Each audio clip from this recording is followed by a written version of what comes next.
सर्वमङ्गलमाङ्गल्ये देवी नारायणि नमोऽस्तुते कलाकाष्ठादिरूपेण परिणामप्रदायिनी विश्वस्योपरतौ शक्ते नारायणि नमोऽस्तुते सर्वमङ्गलमाङ्गल्ये शिवे सर्वार्थसाधिके शरण्ये त्र्यम्बिके देवी नारायणि नमोऽस्तुते सृष्टिस्थितिविनाशानां शक्तिभूते सनातनी गुणाश्रये गुणमये नारायणि नमोऽस्तुते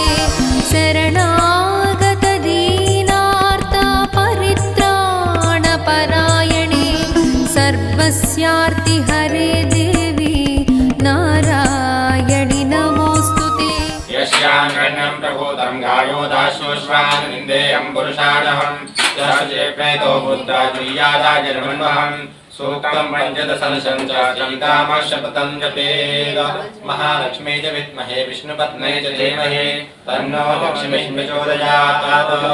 ॐ हिरण्यवर्णां हरिणीं सुवर्णरजतस्रजां चन्द्रां हिरण्मयीं लक्ष्मीं जातवेदो मावः रामावह जातवेदो लक्ष्मीमनोकामिनीं यस्यां हिरण्यं निन्देयं गामश्वं पुरुषाणहम् अश्वपूर्वां रथमध्याम् अस्तिनादप्रमोदिनीं श्रियं देवीं वै श्रीर्मादेवी जुष्टां कां स्वस्मृतां हिरण्यं प्राकारामातृणामरन्तीं तृप्तां तर्पयन्तीं पद्मे स्थितां पद्मवर्णां तामिहोपवैश्यं चन्द्रां प्रभासाय सुजाज्वलन्तीं श्रियं लोके देवी जुष्टामुदारां तां पद्मिनीं शरणमहं प्रपद्ये लक्ष्मीरमेण शरां त्वां वृणे आदित्यवर्णे तपसो विजातो वनस्पतिस्थो वृक्षोदविल्वः तस्य फलानि दिवसानि दन्तो मायान्त्रायाश्च बाह्या लक्ष्मीः उपैतमां देवस्कार्तिश्च मणिनासः पुरातनभूतोऽस्मिराष्टैर्वृद्धिं ददातु मे क्षुत्पिपासामलाभिषां लक्ष्मीं नाशयाम्यहम् अभूतिमशमृत्तिं च सर्वाणि पुनर्विहात् नन्दद्वारां दुरादर्शां नित्यपुष्टां करीषिणीम् ईश्वरीं सर्वभूतानां तामिहोपवेश्यम् मनसः काममाकोति वाचा सत्यमशीमहि पशूनां रूपमन्यस्य मैत्रीयशतां यः कर्दमेन प्रजाभूता मैषं मम कर्दमा श्रियं वासय मे कुले मातरं पद्ममालिनीम् आपासिजन्तु शिग्नानि च कलीयपशुमे गृहे निज देवीं मातरं श्रियं वासय मे कुले आर्द्रां यष्करणीं पुष्टिं पिङ्गलां पद्ममालिनीं चन्द्रां हिरण्मयीं लक्ष्मीं जातवेदो मावः आर्द्रां यष्करणीं यष्टिं सुवर्णां हेममालिनीं सूर्यां हिरण्मयीं लक्ष्मीं जातवेदो मावः तामावह जातवेदो लक्ष्मीमनुगामिनीं यस्यां हिरण्यं प्रभूतं गायोदाश्वश्वान् विन्देयं पुरुषानहं यशुचित्रेतो भूत्या जुर्यादाजन्मनहं सूक्तं पञ्चदशं कामशतपथं जपेत महालक्ष्मी च विद्महे विष्णुपत्न्यै च धीमहि तन्नो लक्ष्मीं प्रचोदयात् धिमे धिमे धिमे ध्वनं ध्वनिक्रमप्रवर्तितः प्रचण्डताण्डवः शिवा दृशद्विचित्रकल्पयो भुजङ्गमौक्तिकस्त्रयोर्धरिश्चरत्नलोष्टयो सुहृद्विपक्षपक्षयो तृणारविन्दचक्षुषो प्रजामहि महेन्द्रयो समप्रवृत्तिकः कदा सदा शिवं भजाम्यहम् कदा निलिम्पि निर्झरि निकुञ्जकोटरे वशं विमुक्तधर्मते सदा शिरं रमन्दमण्डवन् विलोललोललोचना ललालबाललग्नकाशिरेति मन्दमुच्चरं कदा सुखीं भवाम्यहम् इमं हि नित्यमेव मुक्तमुक्तमस्तमं स्तवं पठन् स्मरन् ब्रुवन्नरो विशुद्धमेति सन्ततम् हरे मुरगे सुभक्तिमासु याति नान्यतागति विमोहनं हि देहिनां सुशङ्करस्य चिन्तनम् पूजावसानसमये दशभक्तगीतम् या सम्भपूजनपरं पठति प्रदोषे तस्य स्थिरां रथगजेन्द्रतुरङ्गयुक्तां लक्ष्मीं सदैव सुमुखीं ददाति शम्भो इति श्रीदस्कण्ठरावणविरचितं श्रीशिवताण्डवस्तोत्रं श्री उमामहेश्वरदेवतार्पणमस्तु। आदिलक्ष्मीं जगन्मातरं भावये आद्यन्तरहिताम् अनन्तलक्ष्मीं सदाद्यन्तरहिताम् अनन्तलक्ष्मीं सदादिलक्ष्मीं अनन्तलक्ष्मीं जगन्मातरं भावये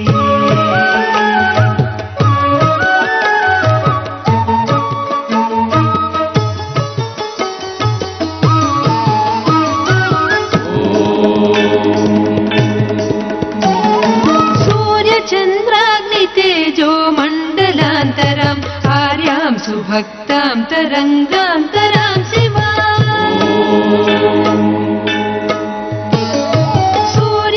सूर्यचन्द्राग्नितेजो मण्डलान्तरम् आर्यां सुभक्तां तरङ्गान्तरां शिवम् कार्यसिद्धिप्रदां कल्याणकारिणीं दुर्गां महेश्वरीं दुर्गानिरूपिणीं कार्यसिद्धिप्रदां कल्याणकारिणीं दुर्गां महेश्वरीं दुर्गानिरूपिणीं दुर्गां महेश्वरीं दुर्गानिरूपिणीम् आदिलक्ष्मीं जगन्मातरं भावये आद्यन्तरहिताम् अनन्तलक्ष्मीं सदा आदिलक्ष्मीं जगन्मातरं भावये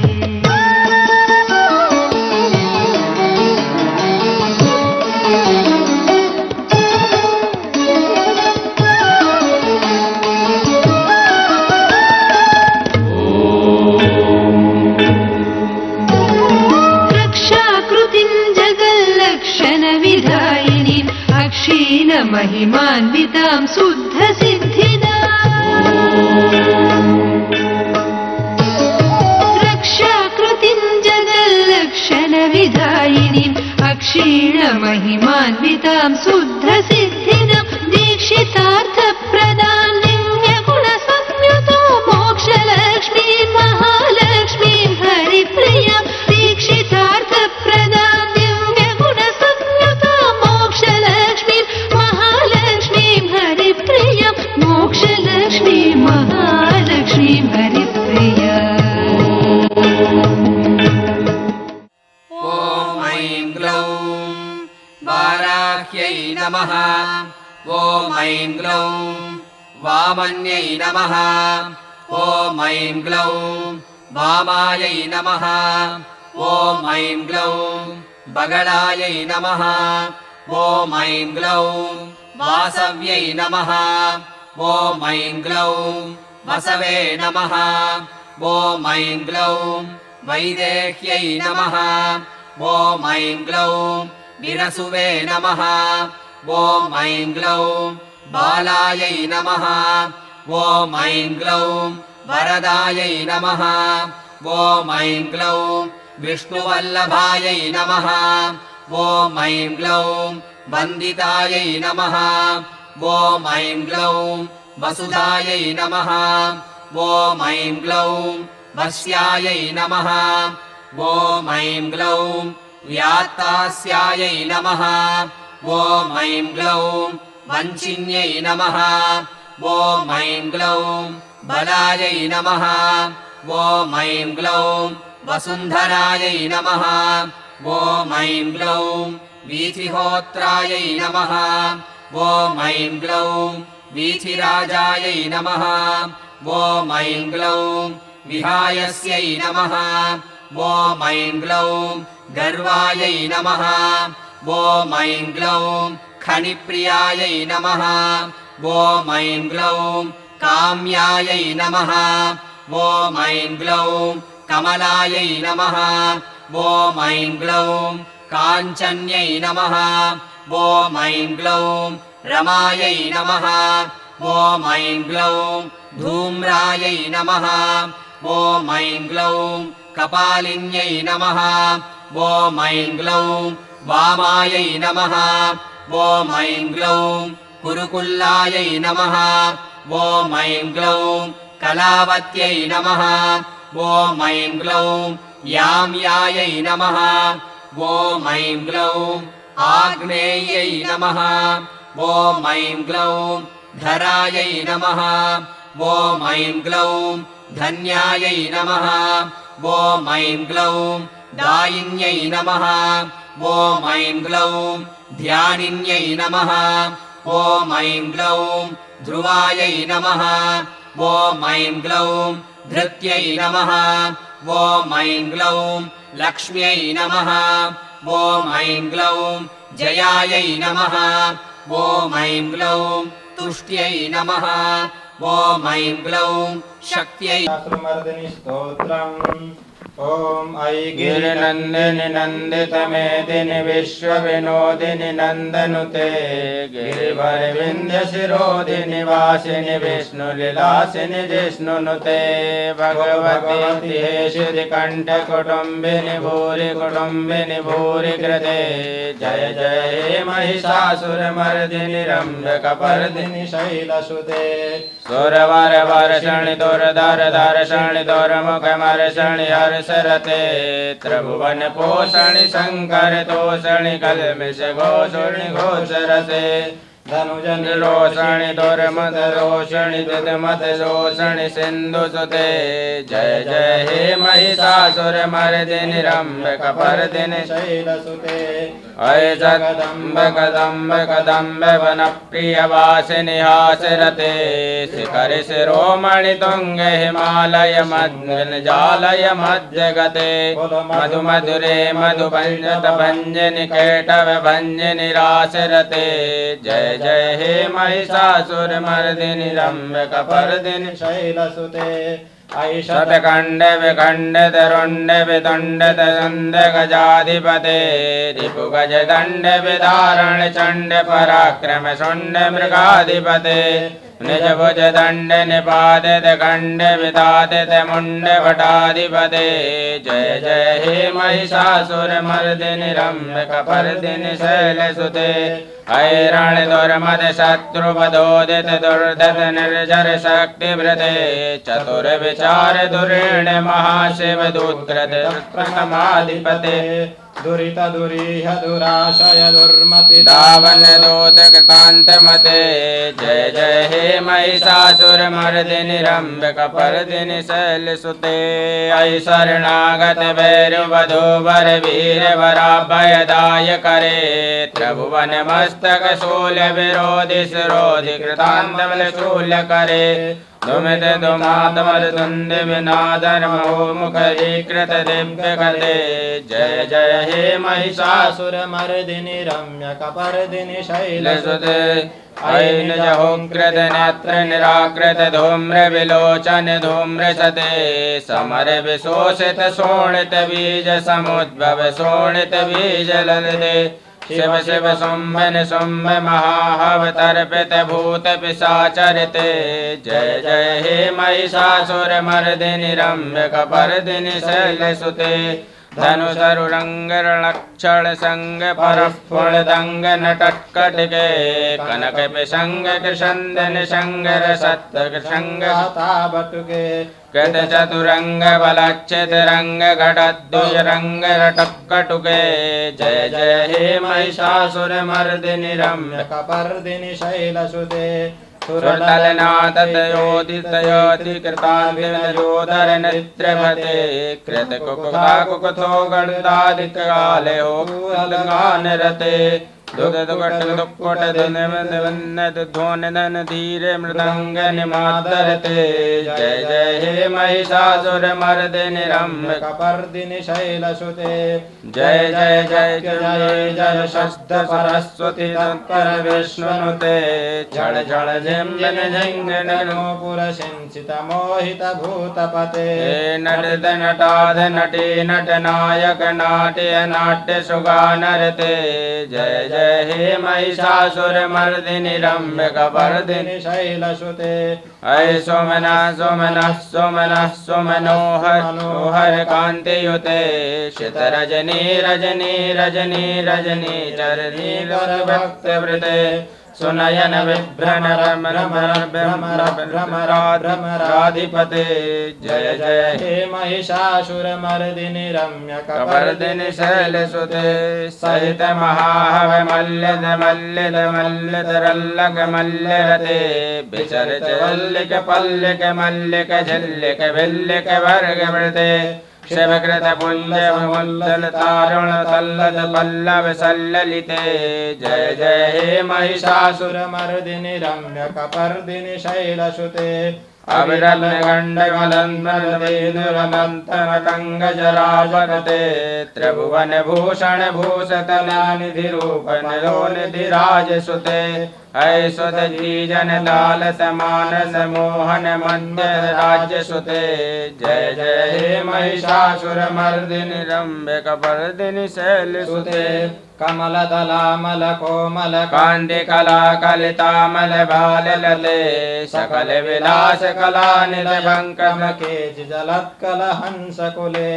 अलिकुल संकुल विलयन मंडल मौलि मिलंतुलालिकुले जय जय हे महिषासुरमर्दिनि रम्भकपर्दिनि शैलसुते करमुरलीरववीरित कल्लित कोकिल मंजमते मिलित पुलिंग मनोहर गुंजित रंजित शैल निकुंजगते निज गण भूत महाशबरी गण सद्भुर संवृत के ललिते जय जय हे महिषासुरमर्दिनि रम्भकपर्दिनि शैलसुते कटितट पीत दुकूल विचित्र महीकृत तिस्कृत चंद्र रुचे प्रणत सुरासुर मौलि मणिस्फुरदश्च चंद्र रुचे निजगणकाचल मौलि मधोचित निर्भर कुंजत कुंभ कुचे जय जय हे महिषासुरमर्दिनि रम्भकपर्दिनि शैलसुते विजत सहस्त्र करैक नुते कलसुर तारक संगर तारक सूनुते सुरत समाधि समाधि समाधि समाधि समाधि सुजारते जय जय हे महिषासुरमर्दिनि रम्भकपर्दिनि शैलसुते पदकमलं कर्णानिलयवरिवस्वति योनिलंशुभे अयि कमले कमलानिलये कमलानिलयः कथं न भवेत् तव पदमेव परस्पर नित्यशीलयो मम किन्न शिवे जय जय हे महिषासुरमर्दिनि रम्भकपर्दिनि शैलसुते कनकलस्कल सिन्धु जलैरनुषिज्वति तेरुण संगभुवम् भजति न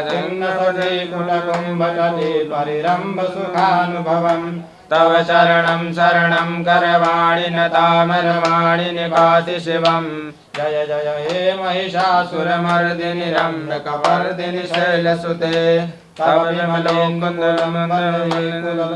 तव विमलेन्दुकुलं वदनेन्दुमलं सकलं ननुकूलयते पुरुहूतपुरीन्दमुखी सुमखी विरसौ विमुखी क्रियते मम तु मतं शिवनामधवे भववे कृपया क्रियते जय जय हे महिषासुरमर्दिनि रम्भकपर्दिनि शैलसुते अयि मयि दीनदयालुतया कृपयैव त्वया भवति मुमे अयि जगतो जगने कृपयासि यथासि तथानुमतासिरते यदुरितनम्रभवत्युररीकुरुतादुरुतापमराकुरुते जय जय हे महिषासुरमर्दिनि रम्भकपर्दिनि शैलसुते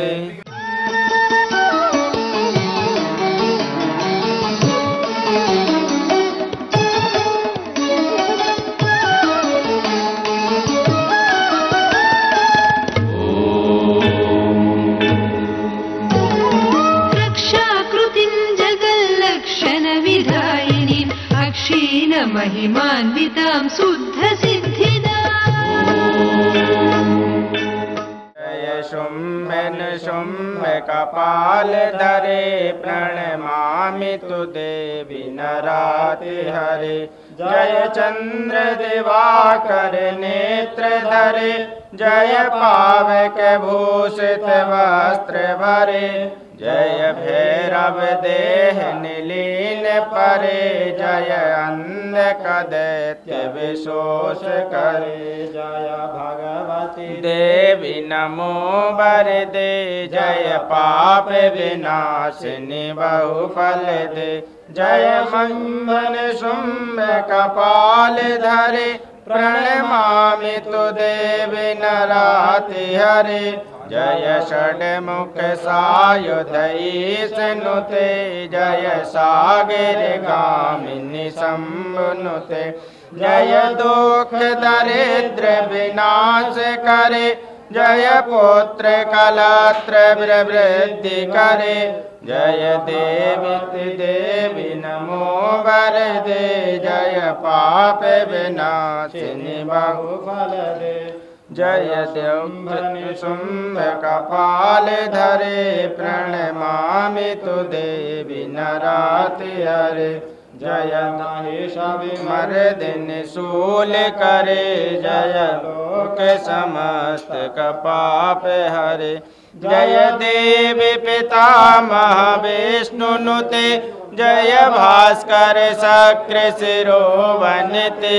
जय सरस्वती देवी नमो वरदे जय पाप विनाशिनी बहुफल दे जय शुंभ कपाल धरे प्रणमामि तु देवी नराति हरे जय भगवती देवी नमो वरदे जय पाप विनाशिनी बहुफल दे जय शुंभ कपाल धरे प्रणमामि तु देवी नराति हरे ॐ ऐं ग्लौं मेधायै नमः ॐ ऐं ग्लौं तपस्विन्यै नमः ॐ ऐं ग्लौं वेदायै नमः ॐ ऐं ग्लौं जयायै नमः ॐ ऐं ग्लौं कृत्यै नमः ॐ ऐं ग्लौं कान्तायै नमः ॐ ऐं ग्लौं स्वाहायै नमः ॐ ऐं ग्लौं शान्त्यै नमः ॐ ऐं ग्लौं तमायै नमः ॐ ऐं ग्लौं रथ्यै नमः ॐ ऐं ग्लौं लज्जायै नमः ॐ ऐं ग्लौं मथ्यै नमः ॐ ऐं ग्लौं स्मृत्यै नमः ॐ ऐं ग्लौं निद्रायै नमः ॐ ऐं ग्लौं तन्त्रायै नमः ॐ ऐं ग्लौं गौर्यै नमः ॐ ऐं ग्लौं शिवायै नमः ॐ ऐं ग्लौं स्वधायै नमः ॐ ऐं ग्लौं चण्ड्यै नमः ॐ ऐं ग्लौं दुर्गायै नमः ॐ ऐं ग्लौं अभयायै नमः ॐ ऐं ग्लौं भीमायै नमः ॐ ऐं ग्लौं भाषायै नमः ॐ ऐं ग्लौं भामायै नमः ॐ ऐं ग्लौं भयानकायै नमः ॐ ऐं ग्लौं भूधरायै नमः ॐ ऐं ग्लौं भयापहायै नमः ॐ ऐं ग्लौं भीरवे नमः।